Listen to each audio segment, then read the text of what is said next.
friends, welcome back to the channel. இன்னைக்கு நம்ம கிச்சன்ல நம்ம என்ன ட்ரை பண்ணி பார்க்க போறோம்னா பன்னீர் பட்டர் மசாலா தான்.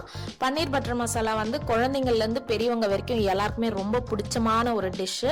ஸோ ரொட்டி சப்பாத்தி இது கூட எல்லாம் நம்ம ரொம்ப சூப்பர்பான போற காம்பினேஷன். இப்போ அதை எப்படி பண்றதுன்னு வீடியோக்குள்ள போய் பார்த்து தெரிஞ்சுக்கலாம். இப்போ அதுக்கு கடாய் வச்சிருக்கேன். அதில் வதக்கக்கூடிய பொருள் எல்லாம் நம்ம வதக்கிக்கலாம். ஒரு 2 ஸ்பூன் வந்து எண்ணெய் விட்டுருக்கேன்.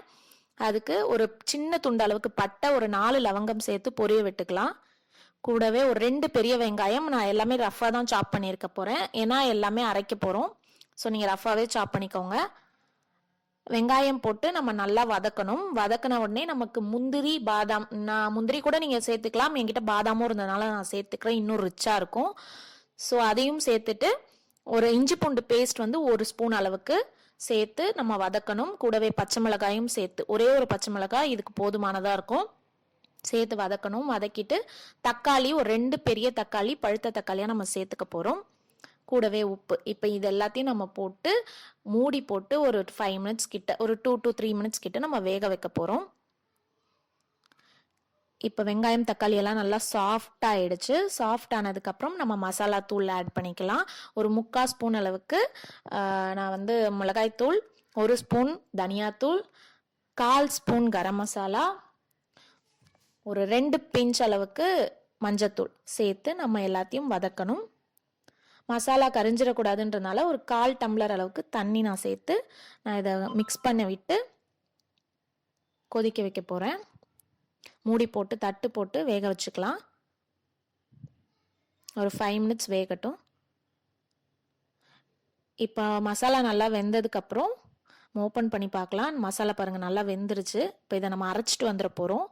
நல்லா வழுவழுன்னு அரைக்கணும். அரைச்சிட்டு வந்ததுக்கப்புறம் ஒரு கடாய் வச்சு அதில் நான் பட்டர் சேர்த்துக்கிறேன். பட்டர் தான் இதுக்கு ரொம்ப மெயின் டிஷ்ஷு. ஸோ பட்டர் சேர்த்துக்கோங்க கண்டிப்பாக. பட்டர் சேர்த்துனதுக்கப்புறம் நம்ம அரைச்சிட்டு வந்த அந்த பேஸ்ட்டை வந்து நம்ம இதில் சேர்த்துக்க போகிறோம். நீங்கள் ஜாரை அலசி அந்த தண்ணியும் இதில் சேர்த்துக்கலாம். உங்களுக்கு அந்த பன்னீர் பட்டர் மசாலா எவ்வளோ வேணுமோ அந்த கன்சிஸ்டன்சிக்கு நீங்கள் சேர்த்து இதை அட்ஜஸ்ட் பண்ணிக்கணும். இப்போ நல்லா இந்த மாதிரி கொதிச்சு வரும். கொதிச்சு வரும்போது சர்க்கரை ஒரு ஸ்பூன் சேர்த்துக்கணும். நான் வீடியோ எடுக்க மிஸ் பண்ணிட்டேன், சாரி. நீங்கள் கண்டிப்பாக சேர்த்துக்கோங்க, அப்போ தான் அந்த தக்காளியோட சேர்த்து உங்களுக்கு பேலன்ஸ் ஆகும். நான் இதுக்கு மில்கி மிஸ்ட் பன்னீர் எடுத்திருக்கேன்.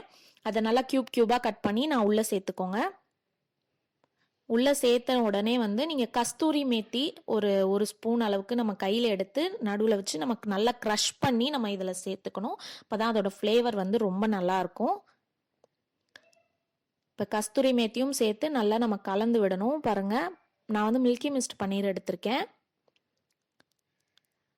இப்போ இதை வந்து க்ளோஸ் பண்ணி ஒரு 2 மினிட்ஸ் அப்படியே விட்டுறலாம்.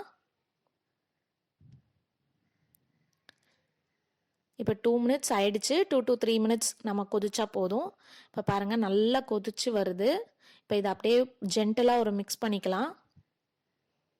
மிக்ஸ் பண்ணி நம்ம சாப்பிட்டோம்னா செம்ம சூப்பராக இருக்கும். இதுக்கு மேலே நீங்கள் பட்டர், ஃப்ரெஷ் க்ரீம் இதெல்லாம் கூட சேர்த்துக்கலாம், ரொம்ப நல்லாயிருக்கும். பட் ஃப்ரெஷ் க்ரீம் கண்டிப்பாக சேர்த்துக்கோங்க. என்கிட்ட இன்னைக்கு இல்லை, ஸோ அதனால் நான் சேர்த்துக்கல. இப்போ ஃப்ளேம் ஆஃப் பண்ணிட்டு நம்ம சர்வ் பண்ணிடலாம். பன்னீர் பட்டர் மசாலா ரொம்ப சூப்பரான டிஷ்ஷு. நீங்கள் கண்டிப்பாக வீட்டில் ட்ரை பண்ணி பாருங்கள். நம்ம சேனலை நீங்கள் புதுசாக பார்க்குறீங்கன்னா மறக்காமல் சப்ஸ்கிரைப் பண்ணுங்கள். பக்கத்தில் இருக்க பெல் ஐக்கானையும் கிளிக் பண்ணிக்கோங்க. அப்போ தான் நான் போகிற வீடியோஸ் எல்லாம் உங்களுக்கு நோட்டிஃபிகேஷனில் எனேபிள் ஆகும். இன்னொரு இன்ட்ரெஸ்டிங்கான வீடியோவில் நான் மறுபடியும் வந்து உங்களை சந்திக்கிறேன். அது வரைக்கும் பாய்.